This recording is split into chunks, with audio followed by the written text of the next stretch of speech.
Bilang pagpupugay sa ika-124th na araw ng mga manggagawa ngayong Mayo 1, ipinahayag ng Pambansang Pulisyan ng Pilipinas ang kanilang mataas na pagkilala sa mahalagang ambag ng bawat manggagawang Pilipino sa buong bansa. Sa opisyal na pahayag na nilabas ng Camp Crame, binigyang diin ni Police General Jose Melencio Nartates Jr., Chief PNP, na ang bawat patak ng pawis mula sa mga pabrika, opisina at lansangan ay nagsisilbing pundasyon ng isang mas matatag at maunlad na ekonomiya. Isinagawa ang pagmomonitor at deployment ng mga kapulisan sa iba't ibang strategic locations upang tiyakin na maging maayos at mapayapa ang mga nakatakdang pagtitipon at selebrasyon ng mga union at grupo ng mga manggagawa. Ang mensaheng ito ay direktang nakaangkla sa PNP Focused Agenda na community engagement kung saan ipinapakita ng kapulisan ang kanilang papel bilang tagapangalaga ng karapatan ng mamamayan na magpahayag ng mapayapa.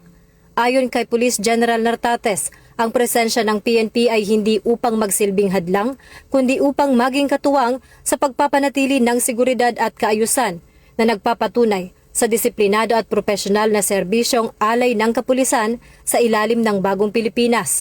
Sa pamamagitan ng paggalang sa karapatang pantao at pagtiyak sa kaligtasan ng publiko, mas lalong napagbubuklod ang ugnayan ng pulisya at ng sektor ng paggawa.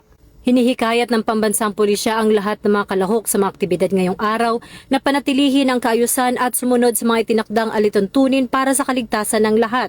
Para sa anumang emergency o pangangailangan ng tulong, huwag mag-atubiling lumapit sa pinakamalapit na Police Assistance Desk o makipag-ugnayan sa aming hotline. Sa pagkakaisa ng marangal na paggawa at tapat na serbisyo ng pulisya, sabay-sabay nating itaguyod ang isang ligtas at masaganang bansa. Mabuhay ang manggagawang Pilipino!